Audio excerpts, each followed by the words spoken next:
Hola, bienvenidos a este análisis a fondo. Hoy vamos a desentrañar los conceptos más revolucionarios del psicoanálisis, metiéndonos de lleno en la famosa conferencia número 20 de Sigmund Freud, llamada La vida sexual de los seres humanos.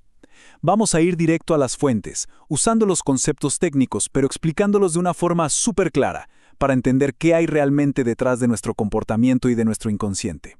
Arranquemos.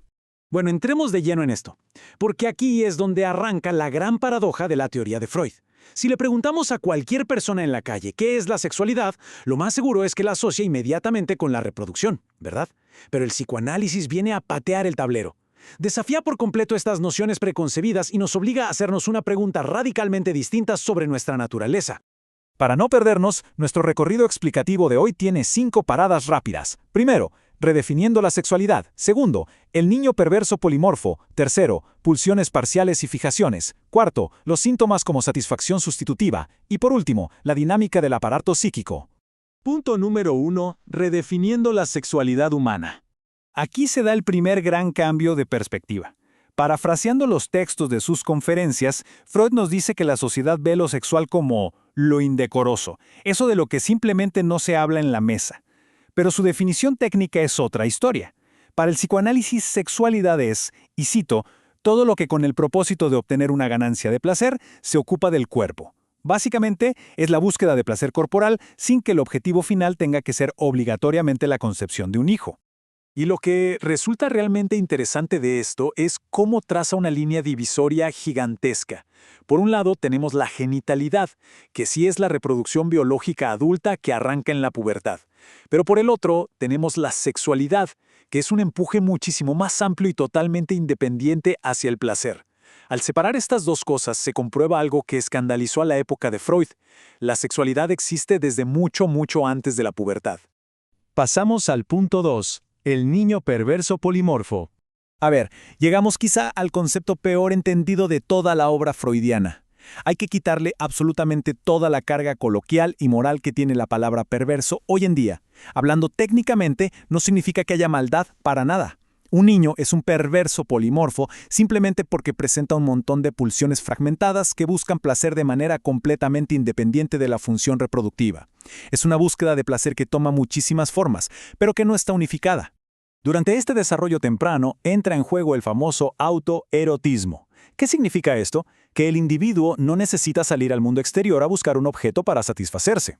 El placer se encuentra a puertas adentro. Usan su propio cuerpo como fuente primordial. Imagínense a un bebé chupándose el pulgar. La boca busca la satisfacción apoyándose en sí misma sin depender de nada externo. Tal como lo documenta la fuente en pantalla, una práctica se califica de perversa, repito, pura y exclusivamente cuando renuncia a la meta de la reproducción y persigue esa ganancia de placer como una meta autónoma. Cualquier comportamiento humano que desvíe la meta hacia el simple placer del cuerpo cae bajo esta clasificación técnica. Sección 3. Pulsiones parciales y fijaciones. Para entender qué es lo que mueve toda esta maquinaria infantil hacia adelante, tenemos que hablar de la pulsión, o Drang en alemán, que significa empuje. Ojo, esto no es un instinto animal ni un estímulo externo. Si hay un ruido fuerte, nos tapamos los oídos y listo. Pero la pulsión es un estímulo interno, constante. Es una exigencia de trabajo para nuestra mente que viene desde muy adentro y de la cual, francamente, no podemos escapar. Y esta energía interna, la famosísima libido, no se queda quieta.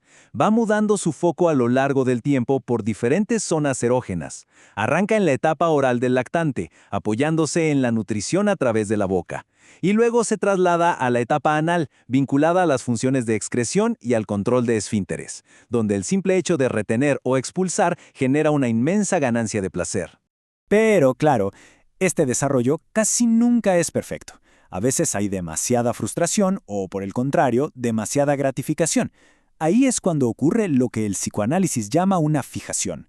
Básicamente, una porción de esa libido se queda estancada, manteniendo un lazo súper íntimo con esos modos infantiles de satisfacción. Es una energía que no avanza, se queda aferrada al pasado. Lo que nos lleva directo a la sección 4.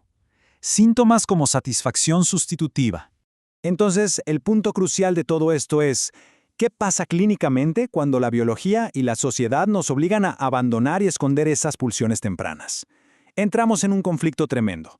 La sociedad nos dice que no, pero nuestro cuerpo nos exige satisfacción. Como resultado, estas pulsiones son reprimidas y enviadas al fondo del baúl de nuestra psique. Y ¡boom! Aquí surge la conclusión más revolucionaria de Freud. Los síntomas neuróticos son, en realidad, satisfacciones sexuales sustitutivas, es decir, una fobia, una compulsión rara o una angustia que no logramos entender, no son errores aleatorios de nuestro cerebro. Es esa misma pulsión reprimida que al no poder salir por la puerta grande por culpa de la censura social, encontró una ventana, encontró un disfraz para lograr una descarga alternativa. Mirando el texto original aquí, vemos que la neurosis es producto de un conflicto interno feroz. Hay un esfuerzo monumental de la mente por no permitir que regresemos a esas etapas fijadas en la infancia, pero como ninguna fuerza cede, se llega a un acuerdo patológico. Ese compromiso que divide nuestra actividad mental es exactamente lo que vemos como un síntoma. Y finalmente, sección 5, dinámica del aparato psíquico. Para lograr administrar este gigantesco caos interno, se formulan modelos de la mente. El primero es la primera tópica, un modelo basado en lugares. Tiene el inconsciente, que es donde guardamos las representaciones reprimidas, el preconsciente, que funciona como un filtro o una aduana, y el consciente, que es nuestra superficie en contacto directo con la realidad. Y esto ilustra brillantemente la regla de oro de este modelo. Un acto psíquico nunca pasa de un sistema a otro como si estuviera paseando por su casa. Tiene que atravesar una censura súper rigurosa en la frontera. Si la censura detecta un impulso inaceptable desde el inconsciente, lo rechaza brutalmente. Solo logra pasar al preconsciente si consigue disfrazarse lo suficientemente bien.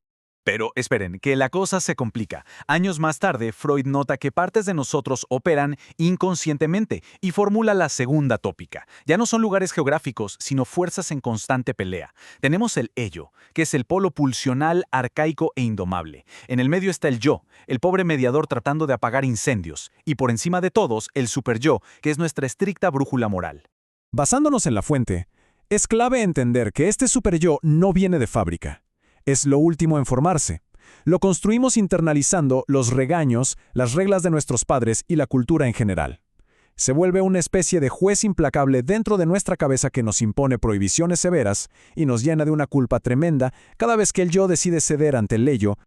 Todo este análisis nos lleva a un resumen bastante contundente. La psicología humana es, literalmente, un campo de batalla. Nuestra mente es un acto de malabarismo económico y constante. El yo intenta sobrevivir entre las demandas bestiales del ello, las amenazas del superyo y las limitaciones del mundo real. Cuando esta negociación fracasa, aparece el síntoma, que es exactamente el punto donde todas estas fuerzas chocaron. Así que, habiendo desarmado esta compleja arquitectura de la mente y las raíces de nuestras pulsiones más ocultas, les dejo esta reflexión final. Si resulta que nuestra mente es un ring de boxeo invisible entre pulsiones infantiles y represiones que nos impuso la sociedad, ¿qué tan libres somos realmente en esas decisiones que tomamos todos los días creyendo que son totalmente conscientes? Es algo que sin dudas nos deja pensando. Muchísimas gracias por acompañarnos en esta explicación.